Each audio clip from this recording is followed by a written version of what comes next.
అభివృద్ధి ఏం చేసిండు బండి సంజయ్ అట. ఏం చేస్తావో ఫస్ట్ నీ మేధావి ఏం చేసి రమ్మని చెప్పు. కమాన్ చౌరస్తాకు నీ అయ్యని రమ్మని చెప్పు. మీ అయ్యని రమ్మని చెప్పు. డేటు టైం ఫిక్స్ చేయి. మీ అయ్య దగ్గర నేను వచ్చి మాట్లాడతా.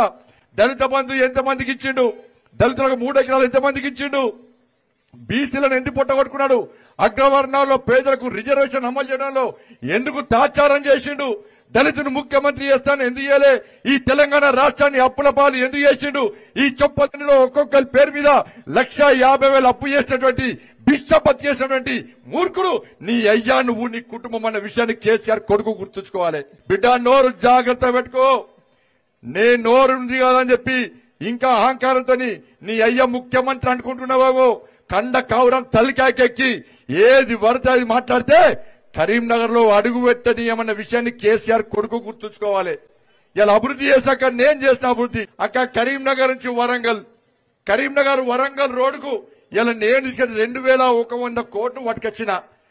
మీరు టికెట్ ఇచ్చిన మేధావి రోజు వరంగల్ పోతారు కదా, ఆ పైసలు ఎవరు తెచ్చిండో ఆ మేధావిని అడుగుంటే నీ అయ్యనని చెప్పు.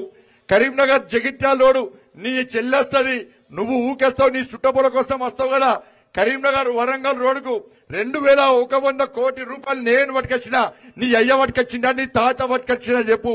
ఎలుకతుర్తి సిద్దిపేట రోడ్డు మీ బావ ఊకే పోతాడు. ఇలా 500 కోట్లు నేను పట్టుకొచ్చి రోడ్ వేస్తున్నా. నీ అయ్య పట్టుకొచ్చిందా, నీ తాత పట్టుకొచ్చిందా చెప్పు. కరీంనగర్ తీగొట్టుపల్లికి 154 కోట్ల రూపాయలు నేను పట్టుకొచ్చిన. ఇలా పోయి అక్కడ ప్రాంత ప్రజలు అడుగు, నీవు ఇచ్చినవా ఎవరిచ్చినో ఒకసారి చెప్తారు. రైల్వే స్టేషన్ అభివృద్ధికి 50 కోట్ల రూపాయలు నేను పట్టుకొచ్చిన. ఇవాళ 12B స్టేటస్ శాతం అనేసరికి నేను పట్టుకొచ్చిన. SRR కళాశాలకు అటానమస్ హోదా నేను పట్టుకొచ్చిన. గ్రామీణ సడక్ యోజన పైసలు నేను పట్టుకొచ్చిన.